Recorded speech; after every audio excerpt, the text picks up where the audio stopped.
ಸನ್ಮಾನ್ಯ ಪ್ರಧಾನ ಲಮಾಣಿಯವರು ಸರ್ವರು ಗಣ್ಯರು ಸೇರಿ ಈ ಒಂದು ಜ್ಯೋತಿಯನ್ನು ಬೆಳೆಸ್ತಾ ಇದ್ದಾರೆ. ಜ್ಯೋತಿಯನ್ನು ಬೆಳೆಸಿದ ಸರ್ವರಿಗೂ ಕೂಡ ಹಾವೇರಿ ಜಿಲ್ಲಾ ಘಟಕದ ವೇದಿಕೆಯ ಪರವಾಗಿ ತುಮಕೂರಿನಿಂದ ಹೃತ್ಪೂರ್ವಕ ಅಭಿನಂದನೆಗಳನ್ನು ಸಲ್ಲಿಸ್ತಾ ಇದ್ದಾರೆ. ಅಭಿನಂದನೆಗಳು. ಈ ಒಂದು ಬೆಳಗಿನ ಜ್ಯೋತಿ ಸರ್ವರ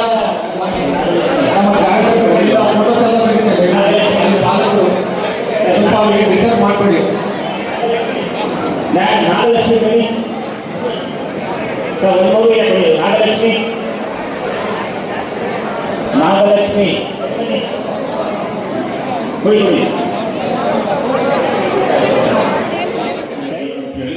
ಈಗ ನಾವು ಏನು ಹೇಳಿದ್ರು 15 ತಾರೀಕು ಯಾಕಂದ್ರೆ ಸ್ವಲ್ಪ ಸರ್ಕಾರಿ ನೌಕರರೆಲ್ಲ ಕೆಲವು ವಿಚಾರ ಮೊನ್ನೆ ಸಿಎದಾರ್ ಕೂಡ ನಾವು ಚೇಂಜ್ ಮಾಡಿರ್ತಾರೆ. ಯಾವ ಸರ್ಕಾರಿ ನೌಕರರು ಮತ್ತು ನಿಮಗೂ ಕೂಡ ಸಮಯಕ್ಕೆ ಕೊಡ್ತಕ್ಕಂಥದ್ದನ್ನು ನಾವು ಕೊಟ್ಟಿರೋ ಪ್ರಕಾರ ನಮ್ಮ ಎಲ್ಲ ಕೊಟ್ಟಿದ್ದಾರೆ. ಇಲ್ಲ ಅಂತಕ್ಕಂಥದ್ದೆಲ್ಲ ಸಮಸ್ಯೆಗಳು ಕೆಲವು ಬ್ಯಾಲೆನ್ಸ್ ಉಂಟೆ. ಅನುದಾನಿತ ಶಾಲೆಗೆ ಸ್ವಲ್ಪ ನಾವು ಒತ್ತು ಕೊಟ್ಟಿರಲಿಲ್ಲ. ಅದೆಲ್ಲ ಇದೆ ಇಲ್ಲ ಅಂತ ಹೇಳೋದು. ಯಾಕೆಂದರೆ ನಮಗೆ ಬೇರೆ ಬೇರೆ ವಸ್ತುಗಳಿದ್ದು ಆದರೆ ಆದಷ್ಟು ಬೇಗ ಯಾಕೆಂದರೆ 31 ಏನು ನೀವು ಇದ್ದಾರೆ ಅದನ್ನು ನ್ಯಾಯಾಲಯದಲ್ಲಿ ಕೂಡ ಅದನ್ನು ನಿಮ್ಮ ಪರವಾಗಿ ಆಗಿದೆ ಅಂತ ಹೇಳ್ತಾರೆ. ನನಗೆ ಗೊತ್ತಿರಲಿಲ್ಲ. ಈಗ ನಾನೆಲ್ಲ ಇದನ್ನು ಕಳಿಸಿದ್ದು ಸೋಮವಾರ ಅವರು 2 ದಿವಸ ನನಗೆ ಸಮಯ ಕೊಟ್ಟು ಇದ್ರ ಬಗ್ಗೆ ನಾನು ಆದಷ್ಟು ಬೇಗ ಯಾಕೆಂದರೆ ನ್ಯಾಯಾಲಯ ಹೇಳಿದ್ಮೇಲೆ ನಾನು ಅದನ್ನು ಬದಲಾವಣೆ ಮಾಡೋದಕ್ಕೆ ಬರೋದಿಲ್ಲ. 30 ಇಷ್ಟಿಗೆ ಏನು ಒಂದು ಟೀಚರ್ ಕೊಡಬೇಕು ಅಂತಕ್ಕಂಥದ್ದು ಅದನ್ನು ನ್ಯಾಯಾಲಯದ ಪ್ರಕಾರ ಏನಾಗಿತ್ತು ಅಂತ ನಾವು ಮಾಡತಕ್ಕಂಥದ್ದನ್ನು ನಾವು ತೀರ್ಮಾನವನ್ನು ಕೂಡ ನಾನು ಮಾಡೋದಕ್ಕೆ ಬಟ್ ಚರ್ಚೆ ಮಾಡಬೇಕಿತ್ತು. ಅದಾದ ನಾನು ಫಸ್ಟು ನಮ್ಮ ಸೆಕ್ರೆಟರಿ ಜೊತೆ ಮಾತಾಡಿ ಅದಾಗಲಿ 2 ದಿವಸವಾಗಿ ನಾನು ನಿಮಗೆ ಕರೆಸಿ ಸಪ್ರೇಟ್ ಇದರಲ್ಲಿ ಮ್ಯಾಕ್ಸಿಮಮ್ ಎಷ್ಟಾಗುತ್ತೆ ನಾನು ಮಾಡ್ಬೋದು ಅಂತ ಹೇಳಿ ಭಾವಿಸ್ತೀನಿ. ಅದು ಮಾಡ್ತಕ್ಕಂಥದ್ದು ಹೆಚ್ಚುವರಿ ಶಿಕ್ಷಕರು ಯಾಕಂದರೆ ನೇಮಕಾತಿ ಅವಕಾಶವನ್ನು ಕಲ್ಪಿಸುವುದು ಅಂದರೆ ನೀವಿಂದ ಹೆಚ್ಚುವರಿ ಶಿಕ್ಷಕರ ನೆಪವೊಂದು ಶಿಕ್ಷಕರ ಹೇಳ್ತಿರೋದು ನಾನು ಇದೆಲ್ಲ ಏನಾಗ್ತದೆ ಯಾಕೆ ಏನು ಅಂತೇಳಿ ನಾನು ಸ್ವಲ್ಪ ಚರ್ಚೆ ಮಾಡಬೇಕು. ಅದ್ರ ಬಗ್ಗೆ ಕೂಡ ನಾನು ಹೇಳ್ತಿರೋದು ಮತ್ತು ಪಿಂಚಣಿ ಅದರ OPS ನಾನು ಹೇಳಿದ್ದಲ್ಲ OPS ನಾವು ಮಾಡ್ತೀವಿ ಅಂತ ಮಾತು ಕೊಟ್ಟಿದ್ದೀವಿ. ನೋಡೋಣ ಸರ್ ನಾವು ಸ್ವಲ್ಪ ಹೋಗಬೇಕಾಗುತ್ತೆ ಯಾಕಂದರೆ ಪ್ರಣಾಳಿಕೆಯಲ್ಲಿ ನಾವು ಮಾತು ಕೊಟ್ಟಿದ್ದೀವಿ.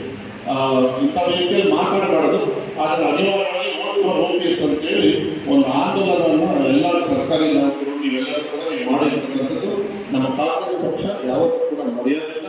ನೀವೆಲ್ಲರೂ ಕೂಡ ಸಿದ್ದರಾಮಯ್ಯ ಸಾಹೇಬರು DK ಶಿವಕುಮಾರ್ ಸಾಹೇಬರು ಆ ಜಿಲ್ಲೆಗೆ ಆ ಸಂದರ್ಭದಲ್ಲಿ ಮತ ಕೇಳ್ಕೊಳ್ಳೋಕ್ಕೆ ಹೋದಾಗ ನೀವೆಲ್ಲರೂ ಕೂಡ ಅವರಿಗೆ ಮನವಿಯನ್ನು ಮಾಡಿದ್ದೀರಿ, ಮಾತನ್ನು ಕೂಡ ಕೊಟ್ಟಿದ್ದರು.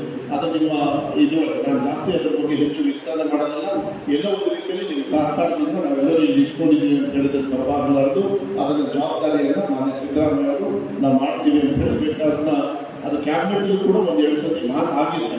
ಆದರೆ ಮುಂದಿನ ದಿನಗಳಲ್ಲಿ ಅದರ ತೀರ್ಮಾನವನ್ನು OPS ಪರವಾಗಿ ಮಾಡ್ತಕ್ಕಂಥ OPS ಕೂಡ ತೀರ್ಮಾನವನ್ನು ಮಾಡ್ತಾರೆ ಅಂತ ಹೇಳಿ ನಾನು ಈ ಸಂದರ್ಭದಲ್ಲಿ ಹೇಳಲಿಕ್ಕೆ ಇಷ್ಟಪಡ್ತೀನಿ. ಮತ್ತು ಜ್ಯೋತಿ ಸಂಜೀವಿನಿ ಅದು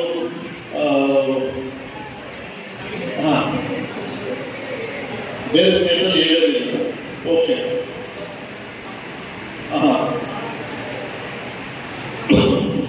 ನಾನು ಅದನ್ನು ನೋಡ್ತೀನಿ. ಇದೆಲ್ಲರೂ ಕೂಡ ನೋಡ್ತಕ್ಕಂಥದ್ದು ಸಮವಸ್ತ್ರ. ಓಕೆ ಸಮವಸ್ತ್ರ ಬುಕ್ಸ್ ಕೊಡ್ತಾ ಇದ್ದೀನಿ. ಬಟ್ಟೆ ಪುಸ್ತಕ ಮಾತ್ರ ಕೊಡ್ತಾ ಇದ್ರೆ ಊಟ ಮೊಟ್ಟೆ ಬೆಳಗ್ಗೆ ಹಾಲು ರಾಗಿ ಮಾಡು ಎಲ್ಲ ಕೊಡ್ತಾ ಇದೆ. ಇದು ಆರ್ಥಿಕ ಇಲಾಖೆಯಿಂದ ತಗೊಳ್ಬೇಕಾಗ್ತದೆ. ಮಾನ್ಯ ಸಿದ್ದರಾಮಯ್ಯ ಇದಕ್ಕೆ ಎಷ್ಟು ನಮಗೆ ಹೊರೆ ಆಗುತ್ತೆ ಅಂತ ನಾನು ಸುಮಾರು ನೀವು 4.5 ಲಕ್ಷ ಮಕ್ಕಳು ಇವತ್ತು ಅನುದಾನಿತ ಶಾಲೆಯಲ್ಲಿ ಹೋಗ್ತಾ ಇದ್ದಾರೆ. ಅದಕ್ಕೆ ಎಷ್ಟು ಖರ್ಚಾಗುತ್ತೆ ಏನು ಅಂತ ಹೇಳಿ ನಾನು ಫಸ್ಟ್ ಬಜೆಟ್ ರೆಡಿ ಮಾಡ್ತೀನಿ. CM ಅವ್ರ ಹತ್ರ ಹೋಗ್ತೀವಿ. ಯಾಕಂದರೆ ಆರ್ಥಿಕವಾಗಿ ಸುಮಾರು ಮೊನ್ನೆ ಒಂದು 4 ದಿವಸದ ಹಿಂದೆ ನಮ್ಮ ಸರ್ಕಾರದ ಮೇಲೆ ನಾವು ಏನು ಗ್ಯಾರಂಟಿ ಕೊಟ್ಟಿದ್ದೀವಲ್ಲ, ಯಾಕೆಂದರೆ ಅದು ಇಡೀ ರಾಜ್ಯದ ನಾವು ಹೇಳ್ಕೊಡ್ಬೇಕಾದ್ರೆ 1 ಲಕ್ಷ ಕೋಟಿ ಏನು ಗ್ಯಾರಂಟಿಗಳಿಗೆ ನಾವು ಇಡೀ ರಾಜ್ಯದಲ್ಲಿ ನೇರವಾಗಿ ಯಾವುದೇ ಕಮಿಷನ್ನಿಂದ ಕೊಟ್ಟಿರ್ತಕ್ಕಂಥದ್ದನ್ನು ಹೆಮ್ಮೆ ಇದೆ ಅಂತಕ್ಕಂಥದ್ದನ್ನು ಈ ಸಂದರ್ಭದಲ್ಲಿ ಹೇಳಲಿಕ್ಕೆ ಇಷ್ಟಪಡ್ತೀನಿ. ಆಮೇಲೆ ಈ ಗ್ಯಾರಂಟಿ ಬಗ್ಗೆ ಯಾಕೆ ಹೇಳ್ತಿದ್ದೆ ಅಂದರೆ ಗ್ಯಾರಂಟಿಯ ಪ್ರಣಾಳಿಕೆಯ ಉಪಾಧ್ಯಕ್ಷ ಇದೇ ಪರಮೇಶ್ವರ್. ಅದಕ್ಕೆ OPS ನಾವು ಮಾಡಲೇಬೇಕು. ಯಾಕೆಂದರೆ ನಾನೇ ಪ್ರಣಾಳಿಕೆಯ ಉಪಾಧ್ಯಕ್ಷ ಮಧುಬಾರಕನಿಂದ ಅಧ್ಯಕ್ಷರಾಗಿ ಪರಮೇಶ್ವರ್ ಅವರು ಇದ್ದರು. ಡಾಕ್ಟರ್ ಪರಮೇಶ್ವರ್ ಏನು ಗೃಹ ಸಚಿವರಿದ್ದಾರೆ ಅವರಿದ್ದರು. ಈಗ ಅದಕ್ಕೆ ಉಪಾಧ್ಯಕ್ಷರಾಗಿ ನಾನಿದ್ದೆ. ಅದಕ್ಕೆ ನಾವು ಸೈನ್ ಹಾಕಿರೋದ್ರಿಂದ OPS ಅದು ಮಾಡಲೇಬೇಕು. ನಾನು ಸಿದ್ದರಾಮಯ್ಯ ಸಾಹೇಬರ ಜೊತೆ ಕೆಲಸವನ್ನು ನಾವು ಮಾಡ್ತೀವಿ. ಆಮೇಲೆ ಈ ಶೂಸ್ ಸಾಕ್ಸ್ ನಾವು ವರ್ಕೌಟ್ ಮಾಡ್ತೀವಿ. ಯಾಕಂದ್ರೆ ಅದೆಲ್ಲ ಸ್ವಲ್ಪ ಆರ್ಥಿಕ ಎಲ್ಲ ನನ್ನ ಕೈಯಲ್ಲಿ ಕಡೆ ಹಾಕಿ ಇಷ್ಟೊತ್ತಿಗೆ ಅದು ಖಾಲಿ ಮಾಡಿ ಕೂರಿಸ್ಬಿಡ್ತಿದ್ದೆ ಮಕ್ಕಳು ಪರವಾಗಿ. ಆದರೆ ಸಿದ್ದರಾಮಯ್ಯ ಸಾಹೇಬರು ಬರೀ ನಮ್ಮ ಇಲಾಖೆಯಲ್ಲ ಇಡೀ ರಾಜ್ಯದಲ್ಲಿ ಅವರು ಯಾವತ್ತೂ ಕೂಡ ಮಾರುಕಟ್ಟೆಯಲ್ಲಿ ಉಳಿಸ್ಕೊಂಡು ಬಂದಿದ್ದಾರೆ. ಯಾಕಂದ್ರೆ 2,000 ರೂಪಾಯಿ ಕೊಡೋದು ಆರ್ಥಿಕ ಪಡೋದು ಕಷ್ಟ ಆಯಿತು. ಮುಂಚೆ ಎಲ್ಲ ನಾನು ಹೇಳ್ಬಾರ್ದು, ಚುನಾವಣೆ ಸಂದರ್ಭದಲ್ಲಿ ನಾವು ಭಾಷಣ ಮಾಡೋದು. ಯಾಕಂದ್ರೆ ಗ್ಯಾಸ್ ಸಿಲಿಂಡರ್ ಫ್ರೀ ಕೊಡ್ತೀನಿ ಅಂತ ಅದನ್ನ 1,300 ಹಾಕಿ ನೀವು ನಾನು ಹಾಕಿ ಕೂರಿಸಿರೋದು ಗೊತ್ತಿದೆ. ಅದನ್ನ ನಾನು ಕೊಡಬೇಕು ಅಂತಿದ್ದೆ. ಯಾಕೆ ಕೊಡಲಿಲ್ಲ? ನೀವು ನನಗೆ ಹೆಲ್ಪ್ ಮಾಡಿಲ್ಲ, ನೀವು ಹೆಲ್ಪ್ ಮಾಡಿ ನನಗೆ ಮಾಡ್ಬೇಕು ಗೊತ್ತಿಲ್ಲ ನನಗೆ. ನಾನು ಫಸ್ಟ್ ಹೇಳಿ ನಾನು ಏನು ತೀರ್ಮಾನ ತಗೊಂಡಿದ್ದೆ ಅದನ್ನು ನಾಳೆ ವಾಟ್ಸಪ್ ಮಾಡಿ ಅಂತ ಹೇಳಿದ್ದೀನಿ. ಯಾಕಂದರೆ ನಾಳೆ ಮನಸ್ಸು ಚಾಮರಾಜನಗರ ಹೇಳ್ತೀನಿ, ಅದನ್ನು ನೋಡಿಕೊಂಡು ಯಾಕಂದರೆ ಒಂದ್ಸತಿ ಮಾತುಕತೆಯಲ್ಲಿ ನೋಡ್ತಕ್ಕಂಥ ಪ್ರಶ್ನೆ ಇಲ್ಲ. ಇದರಿಂದ ಯಾರಿಗೂ ಆಸೆ ಇಲ್ಲ, ಮುಂಗಳ ಕೇಳೋದಿಲ್ಲ, ಯಾರು ಏನಿಲ್ಲ. ನಾನು ಅದನ್ನು ತೀರ್ಮಾನವನ್ನು ಇದನ್ನು ನಿಂಪವಾಗಿ ಮಾಡ್ತೀನಿ. ಅದರ ಬಗ್ಗೆ ಏನು ಅದು ಭಾಳ ದೊಡ್ಡ ಕೆಲಸನೂ ಅಲ್ಲ, ಭಾಳ ದೊಡ್ಡ ಕೆಲಸ ಏನಲ್ಲ. ರಾಜ್ಯದಲ್ಲಿ ಅನುದಾನಿತ ಶಿಕ್ಷಕರು ಕೌನ್ಸಿಲಿಂಗ್ ಇದು ಹೊಸ ರೂಲ್ಸ್ ಆಗ್ತದೆ. ಯಾವ ಕೂಡ ಕೌನ್ಸಿಲಿಂಗ್ ಇವಾಗ ಬಂದಿಲ್ಲ, ಆಗಿಲ್ಲ, ನಾವು ಬದಲಾವಣೆ ಆಗಿಲ್ಲ. ಓಕೆ, ಇದನ್ನು ನಾವು ಮಾಡ್ತೀವಿ. ಅದ್ರ ಜೊತೆಗೆ ಮಾನ್ಯತಾ ನವೋದ್ಯಮದವರ ಮಾಡ್ತಕ್ಕಂಥ ಏನು ರೂಲ್ಸ್ ಅಂಡ್ ರೆಗ್ಯುಲೇಷನ್ಸ್ ಇದೆ, ನಾವು ಸಾಕಷ್ಟು ಸಡಿಲಿಲ್ಲ. ಆಗ ನಾವು ಮಾಡಿದ್ವಿ, ನೀವು ಮತ್ತೆ ತಿಳ್ಕೋಬೇಕು. ಸುಮಾರು 62 ಮಾಡಿತ್ತು ಅವಾಗ ಮುಂಚೆ. ಅದರಲ್ಲಿ ಸುಮಾರು 42 ತಂದಿದ್ದೀವಿ. ಮುಂಚೆ ಇತ್ತು ಸರ್ ಸುಮಾರು 2, ಒಂದು ಫೈರ್, ಒಂದು ಬಿಲ್ಡಿಂಗ್ ಸೇಫ್ಟಿ. ಅದು ನನ್ನ ಕೈಯಲ್ಲಿ ಬರೋದು. ಆದರೆ ನಾನು ಸತೀಶ್ ಜಾತ್ರೆ ಒಳಗೆ ಹೇಳಿದ್ದೀನಿ, ದಯವಿಟ್ಟು ನೀವು 10 ವರ್ಷ ಕೊಟ್ಟರೆ ನಾನು 10 ವರ್ಷಕ್ಕೆ ಒಂದೇ ಸತಿ ಕೊಡ್ತೀನಿ ಅಂತ ತೊಂದರೆ ಇಲ್ಲ. ಅದು ಬೇರೆ ಶಾಲೆಗಳಿಗೂ ಅನ್ವಯ ಆಗ್ತವೆ. ಮತ್ತು ಫೈಲ್ ಕೂಡ ಅವ್ರು ಎಷ್ಟು ವರ್ಷ ಕೊಡ್ತಾರೆ ನಾನು ಕೊಡ್ತೀನಿ ಅಂತ ಹೇಳಿದ್ದೀನಿ. ಅದು ಬರೀ ನಮ್ಮ ಇಲಾಖೆಯಲ್ಲಿ ಬರೋದಿಲ್ಲ, ಅದನ್ನು ಮಾಡೋದು. ಅದ್ರ ಜೊತೆಗೆ ತಾವು ಹೇಳಿದ್ವಿ ಸರ್, ಮೇಲ್ಮನೆಯಲ್ಲಿ ನನಗೆ ಮನೆಯಲ್ಲೂ ಕೂಡ ಮಾಡಿದ್ರು ಸಾಕಷ್ಟು ಅನುದಾನಿತ ಶಾಲೆ ಟೀಚರ್ಸ್ ರಿಕ್ರೂಟ್ಮೆಂಟ್. ಈ ರಿಕ್ರೂಟ್ಮೆಂಟ್ಲಿ 2 ವಿಚಾರಗಳನ್ನು ನಾನು ಹೇಳಲಿಕ್ಕೆ ಇಷ್ಟಪಡ್ತೀನಿ. 1995 ರಿಕ್ರೂಟ್ಮೆಂಟು ಅನುದಾನಿತ ಶಾಲೆಗೆ ಕೊಟ್ಟಿಲ್ಲ. ನಾನು ಅದನ್ನು ಮನೆ ಮುಖ್ಯಮಂತ್ರಿ ಮನವಿ ಮಾಡಿದ್ದೀನಿ ಸರ್. ಕನಿಷ್ಠ ನಾನು ಕೇಳಿದ್ದು 10 ವರ್ಷ ಕೇಳಿದ್ದೀನಿ. ಕನಿಷ್ಠ ಅಟ್ಲೀಸ್ಟ್ 5 ವರ್ಷ ನಾನು ಕೊಡಿ, ಮತ್ತು ಮುಂದಿನ ವರ್ಷ ಇನ್ನೊಂದು 5 ವರ್ಷ ಮಾಡೋಣ. ಯಾಕಂದರೆ ಈಗ ರಿಕ್ರೂಟ್ಮೆಂಟು ಟೀಚರ್ ರಿಕ್ರೂಟ್ಮೆಂಟ್ ಕೂಡ ನಮ್ಮ ಅನುದಾನಿತ ಶಾಲೆಗೆ 2016ರಿಂದ 2020 ಯಾಕಂದರೆ ಹಿಂದಿನ ಸರ್ಕಾರದಲ್ಲಿ ನಾನು ಮಾಡಲಿಲ್ಲ. ಅದು 5 ವರ್ಷಕ್ಕೆ ಎಲ್ಲ ಆಯಿತು. ಅದನ್ನು ಆದಷ್ಟು ಬೇಗ ನಮ್ಮ ಸುಪ್ರೀಂ ಕೋರ್ಟ್ ಒಂದು ಡೈರೆಕ್ಷನ್ ತಗೋಬೇಕು ಸರ್. ಯಾಕಂದರೆ ಗಂಡನ ಇದು ಇನ್ಕಮ್ ತಗೋಬೇಕು, ತಂದೆ ಇನ್ಕಮ್ ತಗೊಳ್ಬೇಕು ಅಂತ ಒಂದು ಕೇಸ್ ನಡೀತಾ ಇದೆ. ಅದಾದ ತಕ್ಷಣ ಅದು ಜಾಸ್ತಿ ಹೋಗ್ತಲ್ಲ. ನನ್ನ ಪ್ರಕಾರ ಒಂದು ವಾರ ಮತ್ತೆ ಸರ್ ಈ ತಿಂಗಳು 8 ಅಷ್ಟೊಳಗೆ ಆಗಿ ಆದಷ್ಟು ಬೇಗ ನೇಮಕಾತಿಯನ್ನು ನಾವು ಮಾಡ್ತೀವಿ. ಯಾಕೆಂದರೆ ಅದು ಮಾತುಕೊಂಡಿದ್ದೀನಿ, ಅನುದಾನಿತ ಶಾಲೆಗಳಿಗೆ ಏನು 2016ರಿಂದ 2020 ಮಾಡಿಲ್ಲ. ಆದರೆ ಫಸ್ಟ್ ಸ್ಟೇಜಲ್ಲಿ ನನಗೆ ಆಸೆ ಫುಲ್ ಮಾಡ್ತೀನಿ ಅಂತ. ಆದರೆ ಈಗ ನನಗೆ ಸರ್ ಆರ್ಥಿಕ ಇಲಾಖೆ ಮತ್ತು ನಾನು ಮುಖ್ಯಮಂತ್ರಿ ಮುಂಚೆ 3 ವರ್ಷ ಕಳಿಸಿದ್ದೀವಿ ಸರ್.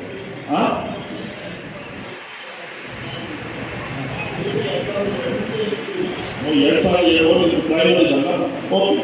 ಹೈಸ್ಕೂಲ್ದು 2014ರಿಂದ 27 ನಾವು ಮಾಡಿದ್ದೀವಿ. ಈಗ ಪ್ರೈಮರಿ ಸ್ಕೂಲಿಗೆ ನೀವು ಅನ್ವಯ ಆಗಬೇಕು ಅಂತ ಕೇಳ್ತಾ ಇದ್ದೀವಿ. ಕನ್ನಡ ಮೀಡಿಯಂ ಇರೋದ್ರಿಂದ ಅದನ್ನು ನಾವು ಚರ್ಚೆ ಮಾಡಬೇಕಾಗುತ್ತೆ. ಆದರೆ ಇದೇ ಸಂದರ್ಭದಲ್ಲಿ ಅವರು ಹೈಸ್ಕೂಲಲ್ಲಿ ಇರೋದ್ರಿಂದ ಅವರು ಕೂಡ 2020 ನಾವು ಮಾಡತಕ್ಕಂಥದ್ದು ನಾವು ಮಾಡೋದ್ರ ಜೊತೆಗೆ ಅದರಿಂದ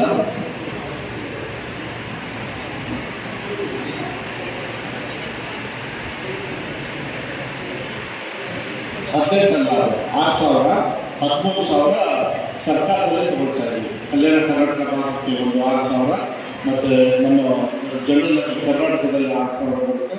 ಮತ್ತು ನಿಮಗೆ ಅನುದಾನಿತ ಶಾಲೆಯಲ್ಲಿ ಹೈಸ್ಕೂಲಿಗೆ 5,000 ಬರ್ತಕ್ಕಂಥದ್ದು. ನೀವೇನು ಕೇಳ್ತಾ ಇದ್ರೆ ನೀವು ಪ್ರೈಮರಿ ಸ್ಕೂಲ್ ಕೇಳೋದ್ರಿಂದ ಅದನ್ನು ನಾವು ಚರ್ಚೆ ಮಾಡಿ ಆದಷ್ಟು ಬೇಗ ನಾವು ತೀರ್ಮಾನವನ್ನು ಮಾಡ್ತಕ್ಕಂಥದ್ದು ನೋಡೋಣ. ನಾನು ಫಸ್ಟು ರಾಜ್ಯಪಾಲ ಇನ್ಮೇಲೆ ಸ್ವಲ್ಪ ನಾವು ಒತ್ತನ್ನು ಕೊಟ್ಟು ಒಂದು 2 ದಿವಸ ಬಿಟ್ಟು ನಾವು ಒಂದೊಂದೇ ತಗೊಳ್ಳೋಣ. ಎಷ್ಟು ಆಗುತ್ತೋ ನಾವು ಮ್ಯಾಕ್ಸಿಮಮ್ ಮಾಡ್ತಕ್ಕಂಥ ಕೆಲಸವನ್ನು ನೋಡೋಣ. ಟೆಕ್ಸ್ಟ್ ಬುಕ್ನ ನಾವು ಫ್ರೀಯಾಗಿ ಕೊಡ್ತಾ ಇದ್ದೀವಿ. ನೋಟ್ ಬುಕ್ನ ಕೂಡ ಅಂತೇಳಿ ಮುಂದಿನ ವರ್ಷದಿಂದ ನಾವು ತೀರ್ಮಾನ ಮಾಡಿದ್ದೀವಿ. ನನಗೆ ಅನ್ಸುತ್ತೆ ಅದು ಅನುದಾನಿತ ಶಾಲೆಗಳು ಕೂಡ ಅನ್ವಯ ರೀತಿಯಲ್ಲಿ ನಾವು ಮಾಡ್ತೀವಿ. ಅದನ್ನು ಜಾಸ್ತಿ ಇದು ಮಾಡ್ತಾರೆ. ಯಾಕಂದರೆ ಟೆಕ್ಸ್ಟ್ ಬುಕ್ ಕೊಟ್ಟು ಇಲ್ಲಾಂದ್ರೆ ಕಷ್ಟ. ಆಮೇಲೆ ನೀವು ಏನಾಗ್ತದೆ, ನಿಮಗೆ ನಾವು ಕೊಡಲಿಲ್ಲ ಅಂದರೆ ಮತ್ತೆ ನಿಮಗೆ ಯಾರು ಬರ್ತಾ ಬಿಡುತ್ತೆ, ಮಕ್ಕಳು ಬರೋದು ನಿಂತು ಬಿಡ್ತಾರೆ. ಅದನ್ನು ಮಾಡಲ್ಲ. ಅದ್ರ ಜೊತೆಗೆ ಒಂದು ಈ ಅತಿಥಿ ಶಿಕ್ಷಕರು, ನಾನು ಮೊನ್ನೆ ಹೊರಟ್ಟಿಯವರು ಇದ್ದಾಗ ಸರ್, ಹೊರಟ್ಟಿ ಸಾಹೇಬ್ ಅಧ್ಯಕ್ಷರು ಒಂದು ಮೀಟಿಂಗ್ ಮಾಡಿದ್ವಿ ಇದ್ರ ಬಗ್ಗೆ. ನಾನು ಇಲಾಖೆಗೆ ಹೇಳಿದೆ, ನೀವು ರಿಕ್ರೂಟ್ಮೆಂಟಿಗೆ ಕೊಡಲ್ಲ, ಯಾರನ್ನು ರಿಕ್ರೂಟ್ಮೆಂಟಿಗೆ ಒಂದು ಕಡೆ ತಗೊಳ್ಳಲ್ಲ, ಇನ್ನೊಂದು ಕಡೆ ಅತಿಥಿ ಶಿಕ್ಷಕರು ಕೊಡಲ್ಲ. ಇಲ್ಲಿ ನಂಬರ್ ಆಫ್ ಸ್ಟೂಡೆಂಟ್ಸ್ ಇಷ್ಟಿಲ್ಲ ಅಂದರೆ ನೀವು ಕ್ಲೋಸ್ ಮಾಡ್ತೀವಿ, ಅನುದಾನ ಕ್ಯಾನ್ಸಲ್ ಮಾಡ್ತೀವಿ ಅನ್ನೋದು ಆಗೋದಿಲ್ಲ. ಅಟ್ಲೀಸ್ಟ್ ಅನುದಾನ ಮಾಡೋಕ್ಕಾಗಲಿಲ್ಲ ಅಂದರೆ ಅತಿಥಿ ಶಿಕ್ಷಕರಾಗಿ ಕೊಡೋದಕ್ಕೆ ವ್ಯವಸ್ಥೆ ಏನಾದರೂ ಆಗುತ್ತಾ ನೋಡಿಕೊಂಡು ನನಗೆ ಹೇಳಿ ಅಂತ ಹೇಳಿದರೆ, ಅದಿನ್ನೂ ಮಾಹಿತಿ ನನಗೆ ಕೈಗೆ ಬಂದಿಲ್ಲ. ಇದು 2 ವಾರದಿಂದ, ಇದಕ್ಕೆ 2 ವಾರದ ಹಿಂದೆ ನಾನು ಹೊರಟ್ಟಿಯವರ ಒಂದು ಅಧ್ಯಕ್ಷತೆಯಿಂದ ಮಾಡಿದ್ದೀನಿ. ಅದನ್ನು ಕೂಡ ಏನಾಗಿದೆ ಅಂತ ನಾನು ಹೇಳ್ತೇನೆ. 17-18 ನಾನು ಮೀಟಿಂಗ್ ಕರೆದು ಅಷ್ಟೊಳಗೆ ನಮ್ಮ PRO ಅವರ ಜೊತೆಗೆ ನೀವು ಮಾತಾಡಿಕೊಂಡು ತೀರ್ಮಾನ ಮಾಡ್ತಕ್ಕಂಥ ಕೆಲವು ವಿಚಾರಗಳನ್ನು ನೀವು ಮಾಡಿ ಅಂತ ಖಾಸಗಿ ಮಾಧ್ಯಮಗಳಿಗಾಗಿ ಓಕೆ ಅದೇ ಹೇಳಿ.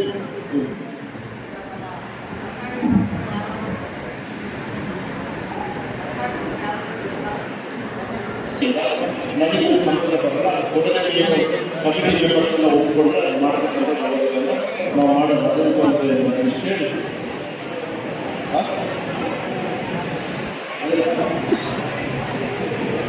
ಅದು ಹೇಳಿದ್ದಲ್ಲ, ಅದನ್ನು ಒಳಪಡಿಸ್ತೀರಿ ಅಂತ ಅದನ್ನು ಅಪ್ರೋಚ್ ಹೇಳಿ.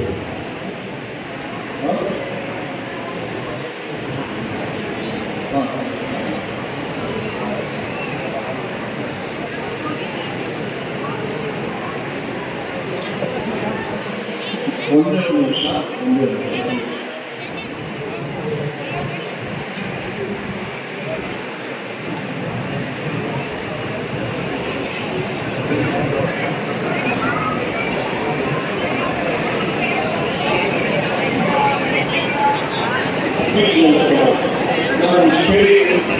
ಒಂದು ವಿಶ್ವಾಸ ಇಟ್ಕೊಳ್ಳಿ, ನೋಡೋಣ ನಿಮ್ಮ ಮೇಲೆ ಬೇಡಿಕೆ ಇರೋ ಅಂತ ಹೇಳಿದ್ರೆ ನಮ್ಮಲ್ಲಿ ಸರ್ಕಾರಿ ಡಾಕ್ಟರ್ ಯಾವ ರೀತಿ ಸೌಲಭ್ಯಗಳು ಕೊಡ್ತಾರೆ ಅದನ್ನು ಮ್ಯಾಕ್ಸಿಮಮ್ ಅವರು ಕೊಡಿ ಅಂತಕ್ಕಂಥದ್ದನ್ನು ಒಂದೇ ಮಾತಲ್ಲಿ ನೀವು ಕೇಳ್ತಕ್ಕಂಥದ್ದನ್ನು ನಿಮ್ಮ ಕೂಡಿಕೆ ಏನಿದೆ ಎಲ್ಲದೂ ನಾನು ಪ್ರಯತ್ನ ಪಡ್ತೀನಿ. ಯಾಕಂದರೆ ನನ್ನ ಇಲಾಖೆಯಲ್ಲಿ ನನಗೆ ಮಾಡೋದು ಇಷ್ಟ ಆಗಿದ್ದು ಕೂಡ ಆರ್ಥಿಕ ಇಲಾಖೆ ಬೇರೆ